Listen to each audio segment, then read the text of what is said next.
And welcome to Hannity. Busy news night. That caravan everybody said would never get here, they are now as we speak at our southern border. Now the first 3,000 migrants have already arrived south of San Diego. Thousands more still on their way. And the Mexican border city of Tijuana, they are in crisis mode tonight. Tensions are running high. The migrants are now stuck between our reinforced border and a Mexican city that wants them gone. And coming up, we'll bring you the very latest on what is now a serious developing situation. Also, let's have an update on the Mueller witch hunt.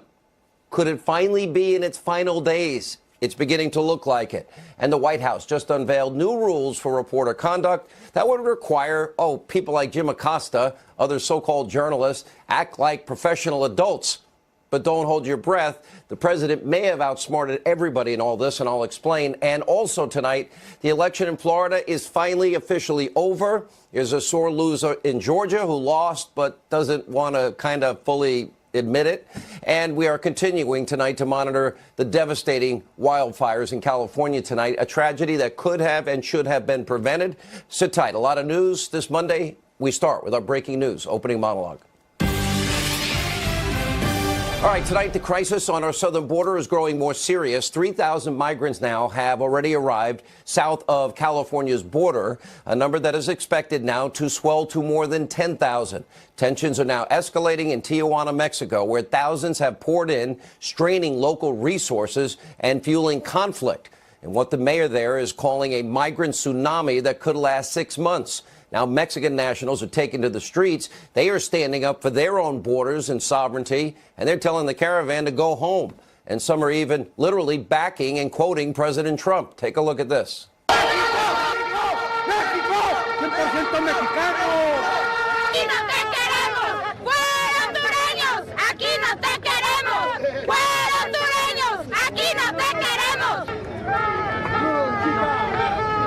Trump tenía la razón, es una invasión. Lo que dijo Donald Trump es verdad, es una invasión. Esto es lo que es, y vienen más disque caravanas. Donald Trump was right. It's an invasion. Now, for years on this program, I've pointed out the huge, massive hypocrisy. Mexico always wanting to lecture America on the issue of immigration when they jailed or returned people that entered their country immediately. There was no, quote, due process. They were out or sent to jail. And I've been saying that while the vast majority of people coming here, I get it, I understand it, you understand it, they want a better life for themselves, their kids, their grandkids. The problem is they've not been vetted. No background checks, no knowledge of any criminal history they may have.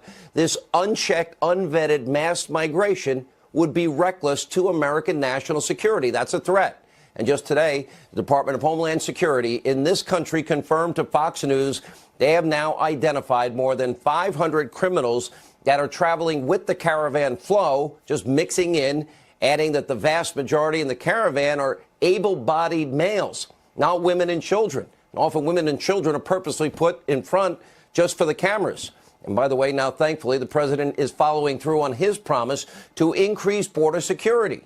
Promise made, promise kept. He tweeted out a picture of the revamped barbed wire fence near San Diego, vowing that there will be no, quote, climbers anymore under our administration. But remember, the situation would be so much different for everybody, so much safer for everybody if we had a law and people would respect our sovereignty and our borders and our rule of law. It would be safer for everybody on both sides. And of course, that wall can have a big door, as the president has often said. America can and should accept immigrants, but we have to vet anybody and everyone who wants to come to this country. And we'll have more on this serious situation that's developing all throughout the hour. But first, the Mueller witch hunt.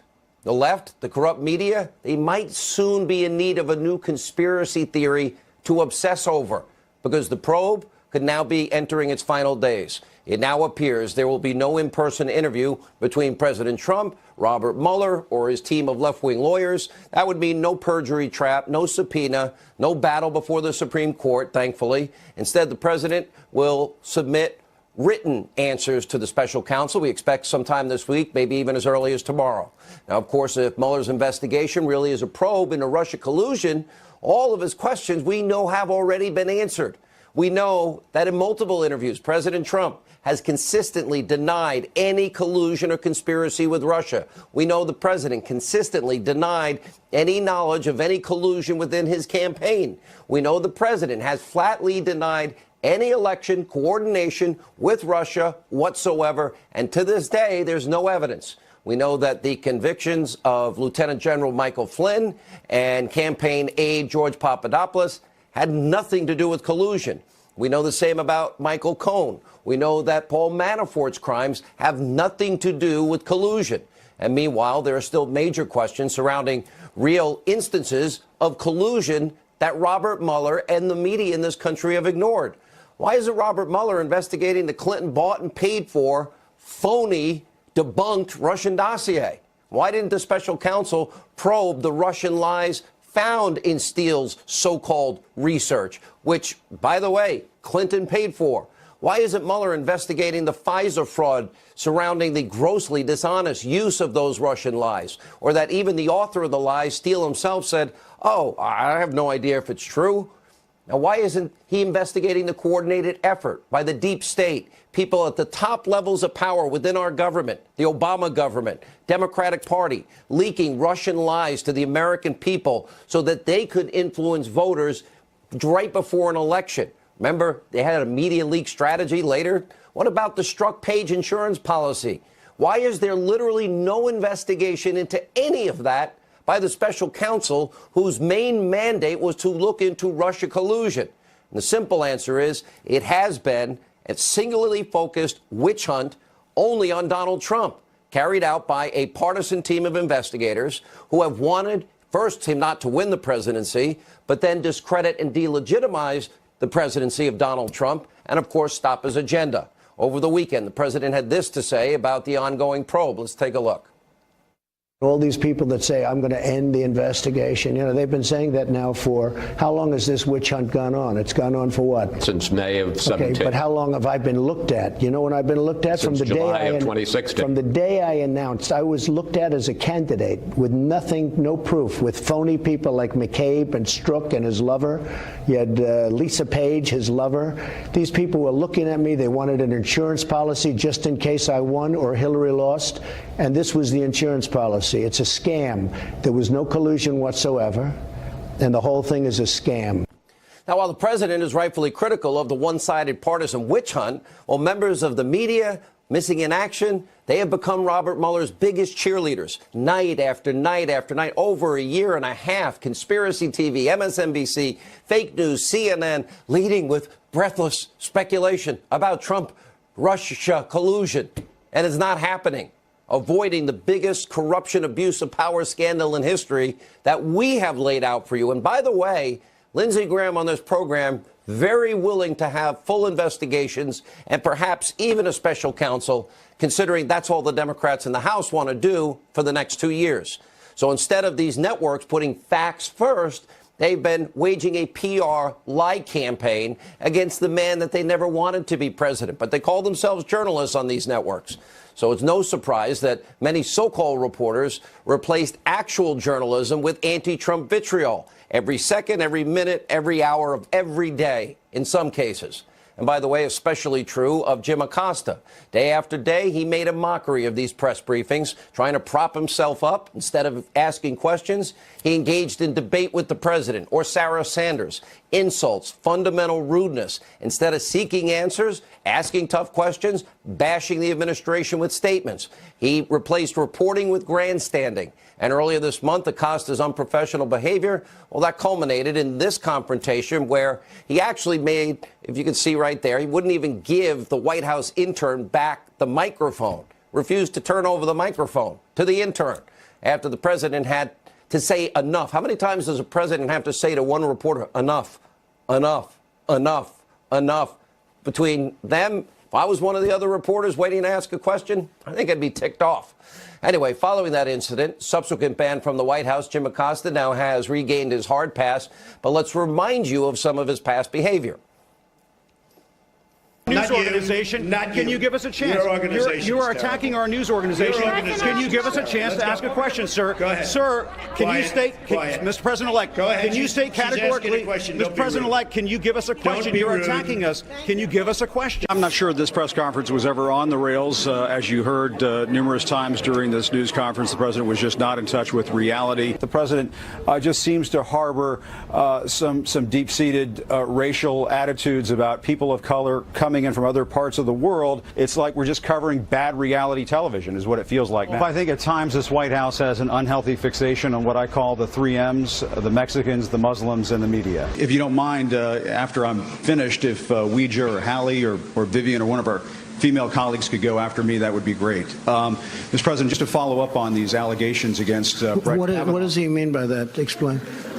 I'm going to move on. David, go ahead. The president's tone Jim, towards I'm the press. finished. Thank you, The president's Jim. tone towards the press obviously is not helpful at times, you, and I think Jim. that that's plain to see. It's part of the Wall, negotiation that we expect Congress to have. But you understand Democrats are saying that they may not be in favor of this kind of deal. That they say thanks, but no thanks for a wall. Jim, I'm not negotiating with you. I'm going to let Congress take care of that. Statue of Liberty has always been let me ask you a beacon question. of hope to the world Jim. for people to send Jim, do you believe- people to this country. Jim. And they're not always going to speak Jim. English, Stephen. Jim, they're not do you always believe- going to be highly skilled. They're not always going to be Jim, I appreciate your speech. I think we saw the president's true colors today, and I'm not sure they were red, white, and blue. Oh, they're not red, white, and blue. Great for Jim, Mr. Objective Reporter, to decide. Now, the irony here is the great boomerang that may have happened. Why? Because now, as a result of the court ruling, didn't talk about the First Amendment, talked about the Fifth Amendment, due process. But anyway, I have here a list of all of the qualifications and new standards that every reporter has to meet if they want to stay in the White House. And people will be given that due process. That means they may have ultimately made it easier to kick out people that refuse to abide by the decorum of having the honor to work in that house. Be as tough as you want, but it's not about you. It's not about having a debate with the President of the United States. So while Acosta's hard pass has been restored, he now faces new White House rules aimed at curtailing unprofessional behavior. That sounds fair to me. First, a journalist called upon to ask a question will ask a single question and then will yield the floor to the other individuals in there. Second, at the discretion of the president or other White House officials taking questions, a follow-up question may or may not be permitted, and where a follow-up has been allowed and asked, the questioner will then yield the floor. Third, yielding the floor includes, when applicable, physically surrendering the microphone to White House staff for use by the next questioner. And fourth, failure to abide by any of the rules 1 through 3 may result in suspension or the revoking of the journalist's hard pass. Now, it's important to remember, freedom of the press does not guarantee freedom to the White House grounds. Now, there is no law regulating the president's access to the press. They don't even have to do press conferences, which brings us to a Hannity history lesson tonight.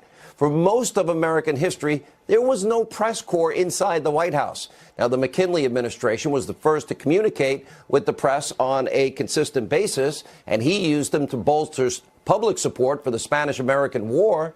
But formal press conferences, they didn't take place until the Woodrow Wilson administration, and the first press secretary took office in 1929. And get this, press conferences were all off the record until the Eisenhower administration. Now, the White House briefing room, that wasn't constructed until 1970. It's actually built over a pool, and the pool still exists. So it's important to remember, despite the constant stream of negative coverage, President Trump has granted a historic level of access to the press. His briefings are incredibly long, some lasting for well over an hour as the president fields dozens and dozens of questions. A New York Times photographer recently said that Trump provides more access than the Obama administration. Now, the White House correspondent from CBS echoed those remarks that, quote, "We see him all the time." Now the president has a new strategy for dealing with Acosta, and frankly, those rules will be applied to everybody equally as they now try to turn his briefings into a circus. Take a look. We'll have rules of decorum. You know, you can't keep asking questions. We had a lot of reporters in that room, many reporters in that room, and they were unable to ask questions because this guy gets up and starts, doing what he's supposed to be doing for him and for CNN, and just shouting out questions. But I will say this: look, nobody believes in the First Amendment more than I do. And if I think somebody's acting out of sorts, I will leave. I'll say, thank you very much, everybody. I appreciate you coming, and I'll leave. And those reporters will not be too friendly to whoever it is that's acting up. All right, so we'll continue to monitor the new White House press strategy as it unfolds. But now we have good news to start with here. The Florida recount is finally over. Andrew Gillum, Bill Nelson have now finally conceded. Rick Scott, the governor, is now the senator-elect from the great state of Florida. Ron DeSantis, congressman, will be Florida's next governor. And tonight, we don't yet know the cost of this year's Florida recount, but just 18 years ago, the 2000, that recount cost the taxpayers millions of dollars. Now, the colossal bill to taxpayers is not the only fallout from this year's Florida election mayhem. Broward County Supervisor of Elections, Brenda Snipes, she has now officially resigned from her post. Frankly, it's about time. She came under heavy fire after magically finding, tens of thousands of votes days after day after day after the election. And, of course, mixing dozens of invalid ballots with 200 valid ones. Her staff accidentally leaving a box of blank ballots in a rental car at an airport, and she missed her state's recount deadline by 2 minutes, invalidating the results that would have given another almost 800 votes to Rick Scott. Criminal investigation is now ongoing. Meanwhile, in the state of Georgia tonight, the election chaos does somewhat continue there. Now, Stacey Abrams refusing to officially concede last week, although she's acknowledged there's no real path to victory, also refusing to say that Brian Kemp is the legitimate governor of the great state of Georgia. Take a look. Is he the legitimate governor-elect of Georgia? He is the person who won an adequate number of votes to become the governor of with all due respect, and I respect where you're coming from, and I respect the issues that you're raising. You're not answering the question. Do you think it was? You're not using the word legitimate. Is he the legitimate governor-elect of Georgia? He is the legal governor of Georgia. Legal, legitimate, conceded. You know what? Sounds sore loserish. Not good for anyone's future political ambitions. So while Abrams tries to uproot the will of the voters in Georgia, we still have 2 U.S. House races that are still undecided. They're looking good for the Republicans. Mia Love in Utah, up about by 1,500. Robert Woodall, a little below 500. Looks like both of them leading in those races. All told, Democrats picked up, according to Fox News, 37 seats in the House. That is nothing compared to Presidents Obama and Clinton. Look at this. 2010, Obama's first midterm. Well, Democrats lost 63 House seats and 6 seats in the Senate. In 94, under Bill Clinton, his first midterm, Democrats lost 52 seats in the House, 8 in the Senate. So much for the blue wave. There is one critical Mississippi Senate race runoff coming up. The left is pulling out all the stops there to derail Cindy Hyde-Smith's chances in her runoff election. But Trump is hitting the stump. He'll be out in Mississippi next Monday for a rally. And now that Trump is campaigning for her, the Democrats will only pull out even more dirty tactics for that crucial Senate race. We'll stay tuned to that. But if you think about it, well, if the president didn't go so often to Florida and Tennessee and Missouri and Indiana and North Dakota, and he'll be going to Mississippi, could we have had a very different result? Compare his first midterm to that of Obama and Clinton, and basically, pretty good night for the president. Now, we have to turn now to the horrific wildfires that continue to rip through the state of California tonight. This is horrible. The statewide death toll is now up to 80 people, and we have nearly 1,000 Californians missing. The devastation, as you can see, and the level of damage is beyond shocking. Billions and billions of dollars in damage, and the personal toll is beyond any description. This could and should have been prevented. Look at what the Wall Street Journal reported in their editorial board. Federal state environmental protections have left California's drought-impacted forests vulnerable to these fires. Get this, in a 7-year period, 130 million trees have died in 7 years. The government is preventing them from being cleared. Well, how does that help stop forest fires? And according to the Journal, quote, the Endangered Species Act and the National Environmental Policy Act have hampered tree clearing, controlled burns, timber sales on federal lands. And the article goes on, quote, California also restricts timber harvesting, requires myriad permits and environmental impact statements to prune overgrown forests. controlled maintenance in California's forests have got to now be a top priority. This has happened year in and year out. And the president, by the way, went to California this weekend. He and Jerry Brown are in agreement. The regulations need to change. The forests must be controlled and properly maintained so we can prevent loss of life, damaged property, lives uprooted. The government has to get off people's backs, and they have to come up with common sense policies so they can protect their state, their people, their homes, their families with better forest management. These fires cause far worse environmental damage than a controlled burn or timber excavation. And as I've said before, human lives, of course, are irreplaceable. And we do pray tonight, everyone in California, for all of them. Many people suffering tonight, many people scared, worried. They don't know where their families are. 1,000 missing people, 80 dead. When we come back, a live report on the Migrant Caravan, a huge showdown as we speak in Tijuana, Mexico. Plus, the former head of ICE, Tammy Bruce, will be here to discuss the crisis on the border as this and much more continues. We're glad you picked Fox. We're glad you're watching Hannity.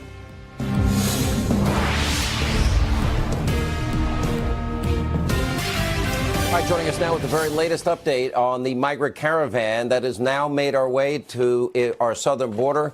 Fox News Los Angeles correspondent Trace Gallagher is with us. Trace, a few thousand people now in Tijuana. Things look very tense.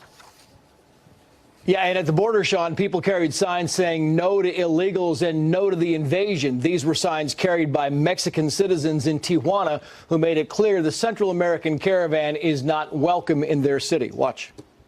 I'm not really in favor of them coming the way they did. You know, to me, it feels like they invaded, and that was not the correct way. But I know all of them are not like that.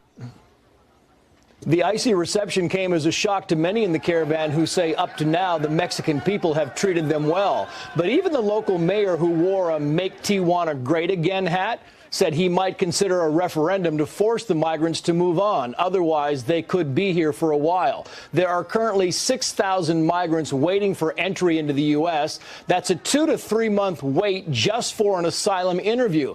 Plus, an additional 7,000 to 8,000 migrants are moving toward Tijuana. For now, Mexico is providing a stadium for shelter along with bed pads, food, and showers. But the government says it does not have the resources for long-term shelter.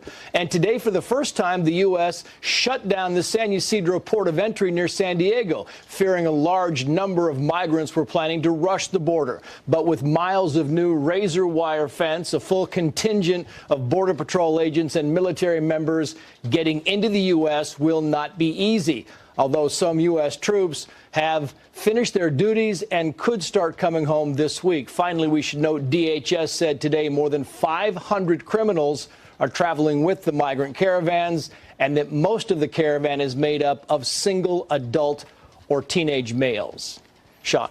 All right, Trace Gallagher in Los Angeles tonight. Thank you. Also, as President Trump tries to secure our southern border, Democrats continue to demonize agents, and Senator Kamala Harris said this just last week at the confirmation hearing for Trump's pick to lead ICE. Take a look at this outrage. Klan was what we would call today a domestic terrorist group.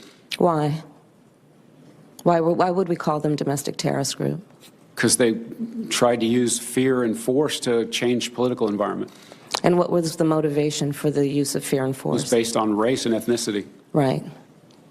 Are you aware of the perception of many about how the power and the discretion at ICE is being used to enforce the laws? And do you see any parallels? I do not see any parallels between sworn I'm talking about perception. Officers and agents. I'm talking about perception. I do not see a parallel. The perception of ICE being the KKK? Here with reaction, Fox News contributor Tammy Bruce and former acting ICE director, Fox News contributor Thomas Homan is with us. I don't know how you react to Kamala Harris, sir, but number one, I like your reaction, and number two, I think more importantly, you see what's beginning to boil over in Tijuana, and I don't see any good answers here. And the people in Mexico using Donald Trump's verbiage, language, the feeling that this is an invasion, and it comes at a great cost to them because their borders were not respected, their laws not respected. Well, first of all, on Kamala Harris, what she did was disgusting. I mean, she compared the 20,000 men and women of ICE, the same men and women that leave the safety and security of their home every day, strap a gun to their hip and defend this nation. To compare them to such a hate group is just disgusting. And you know, and for her as a U.S. senator to make that comparison, when her herself needed to look in the mirror, she failed the American people. ICE is enforcing the laws that Congress enacted. They're not making this up. So if she would have done her job and closed the loopholes that cause illegal immigration, we wouldn't have this caravan today. So shame on her. And I've said it once before, she should go walk to the National Law Enforcement Memorial and apologize to all the fallen Border Patrol agents and ICE agents that gave their lives for this country. She is disgusting on what she did. As far as what's going on in Tijuana, look, we got a great president. We got a president that takes border security seriously. We got a president that believes in the sovereignty in this country. We got a president that believes in the rule of law. We got a president that supports the Border Patrol and ICE. He's doing his job. So what's going on in Mexico, as you said, Sean, they're waking up. Their country, had their sovereignty's been attacked. These people went through their southern border, assaulted their federal officers and their military. Mexico is finally saying enough's enough. And the reason this is coming to a head because President Trump has taken power. He said, you know what? Our border's closed for illegal business. So what he's done is force this caravan to be stuck in Tijuana. He put this issue on front burner. He's a great he's been right on everything he's done on this border. And I'm certainly glad he's there. And now everybody's talking about it, and we're going to be successful in this. You know, Tammy, you got protesters in Tijuana erupting. Trump was right. This is an invasion. 500 criminals, our Department of Homeland Security point out, have mixed in with those that perhaps just want a better life, which I'm assuming Mexico's not prepared to deal with any of this. And now it's gotten to the point we've got thousands of people and no place to go, which was being laughed at by people like Barack Obama and Democrats before the election. This is just fear-mongering. Apparently, it doesn't look like it. Yeah, it doesn't. And look, a lot of those people, we think it's possible, moved to try to access the United States through Tijuana because the drug cartels are unhappy because of the most rudimentary steps we've actually taken. Razor wire, some, impediments at the border to keep people from being able to come over has affected the ability to move drugs into the country. Imagine the success we'd have if there was a wall. 64,000 deaths from heroin and other opioid overdoses, but primarily heroin in this country in 2016. 64,000 dead Americans. At the very least, that's the reason why we should secure the border in this regard. And regarding Kamala Harris, speaking about the drug trafficking into the interior, ICE is the organization that saves lives, that protects the lives of the immigrant communities, legal and illegal. It doesn't matter. When they deal with MS-13, the sex trafficking, the drug trafficking, the efforts to kidnap children, to force them into the gangs, to force them into drug abuse, it is ICE that gets the criminals who are stopping that activity. And for Kamala Harris to suggest that those individuals who risk their lives to save the lives of the immigrant communities and also the lives of people in the urban areas is obscene, and it highlights the fraud that the Democrats are now, and especially the women who are claiming to be feminists leading that party. They are condemning girls and women in the process of this rhetoric to create more divisions. We should all reject it. All right, powerful. Tammy, thank you. Thomas, thank you. All right, a lot more news tonight. President Trump taking matters now into his own hands about the questions Mueller wants to answer. Sarah Carter, Greg Jarrett, Alan Dershowitz also tonight. Hollywood threatening to boycott the state of Georgia. You won't believe the ridiculous reason why. Duck Dynasty's Willie Robertson, Dan Bongino, all coming up as we continue.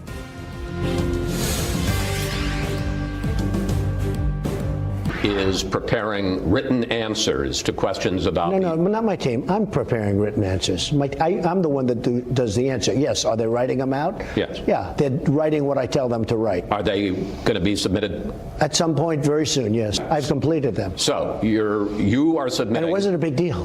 By the way, it wasn't a big deal.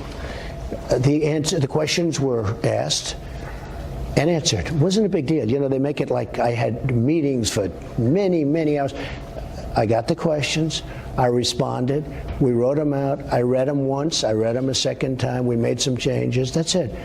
They're very simple. You know why? I did nothing wrong. President Trump this weekend on Fox News Sunday discussing the written answers that he will provide to the Mueller investigation. Is this now the beginning of the end? Here with reaction, he's the author of the #1 New York Times bestseller, The Russia Hoax, The Illicit Scheme to Clear Hillary Clinton, Frame Donald Trump, Fox News legal analyst Greg Jarrett, the author of another bestseller, The Case Against Impeaching Trump, Alan Dershowitz, and Fox News contributor Sarah Carter. Let me start with you, Greg, with a series of questions. Okay. Did you collude with the Russians? No. Do you know anybody who colluded with the Russians? No. Did you know about what the WikiLeaks was going to release? Right. No. I mean, what else is there to ask? Because it's only about that, not about obstruction. Yeah, you're right. Anything he did after he took office plus obstruction is off the table, which means there really are a limited number of questions. Frankly, it should have taken about 5 or 10 minutes to answer them.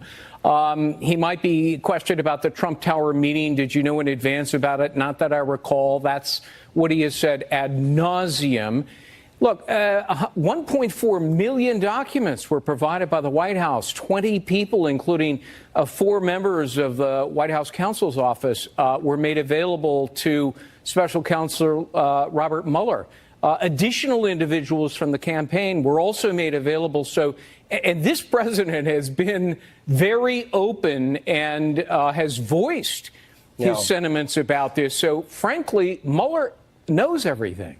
You know, let me go to you, Professor Dershowitz, because in many ways, this is good news because we had discussed the possibility of a subpoena fight, the president having to go before a grand jury. Would have been, I think, bad for the country. Yep. You have been very outspoken about it. I think you were right on that. And I also have to believe that we did actually have all that we discovered about a fixed investigation into Hillary. In other words, they were writing the exoneration. They never interviewed her months before. They were writing the exoneration. Then, of course, the fraudulent Russian dossier that was leaked to the American people to influence the election and then used later to help discredit and delegitimize Donald Trump's victory. There is Russia information that they ignored here, which shows to me a bias, a complete double standard. Well, I think the striking example of the bias is Rod Rosenstein still being in charge of the investigation. He is the main witness for the defense. If there's any discussion at all in the report of any allegation of obstruction of justice, the defense is what Rod Rosenstein said it was okay. He told me to do it. It was his idea. He wrote the memo. How can you both be in charge of the investigation and the main witness for the defense? As far as the written questions are concerned, what I think is going to happen once the questions are submitted is the Mueller team will go through them with a fine-tooth comb and see if there's any contradictions with the witnesses, because the whole purpose of having him answer questions, whether orally or in writing, is a perjury trap. And I think the written questions make it much, much harder for President Trump to fall into any kind of a perjury trap. And remember, you can fall into a perjury trap even if you tell the complete truth. All you need is somebody who contradicts you, who a prosecutor believes, and then you're in the perjury trap. And Sarah, from a news standpoint, does that mean, I think Lindsey Graham was pretty clear in saying that, you know, the Hillary email investigation might then begin again, especially if the Democrats want to spend the next 2 years investigating this for the 400th year. But then it raises what happens to Comey? What happens to McCabe? What happens to Bruce Orr, Christopher Steele? What happens to Strzok and Page? What about the media leak strategy? What about the insurance policy? What about Clinton should win 100 million to 0? In terms of the race against Donald Trump, all of which we now have evidence of, on top of, will we get to see the FISA warrants, Gang of 8 information, the 302s, Bruce Orr with Christopher Steele? Well, and now there's a fourth bucket that Devin Nunes has talked about. You know, he's going to be wrapping up his chairmanship, and he's talked about a set of emails, basically a set of emails that prove that people within the FBI and DOJ knowingly withheld information from the FISA courts. So this is very important. Not only do we, and I think America wants to see transparency here with the FISA warrant, the Foreign Intelligence Surveillance warrant, the Bruce Orr interviews, those 302s that you mentioned, Sean, as well as the Gang of Eight notebook. But now there is a fourth bucket. And not only that, I don't think that they're going to back away. I truly believe that all of the evidence that's come out over the last 2 years, particularly directed at the FBI and DOJ, those senior level officials, as well as Hillary Clinton, as well as the information we found out about Stefan Halper, you know, the professor, and working with, you know, basically with the FBI, and Bruce Orr basically being the back. And George Papadopoulos. Yeah, absolutely. This is all going to move forward. Professor, let me ask you, because I think this is really, really important. If there was a fraud committed on the FISA court to get into a backdoor way into a Trump campaign associate and all prior contacts, information, emails included, and they purposely withheld information and gave the FISA court unverified, uncorroborated information, I got to imagine as a civil libertarian, you take that case, you run with it, you bring it to the Supreme Court, it's 9-0, Dershowitz wins. Well, I think that there is great concern about how the FISA court operates, and there's now, I think, a lot of consensus that the FISA court has to be restructured. They should have a permanent group of defense attorneys with security clearance who can be there to challenge anything presented by the government to the FISA court. So that, for example, in this case, a defense attorney would say, what is the basis of this? How did you get it? Did you check it? Did you validate it? They didn't. You know, and they didn't do any of that, and that should be done.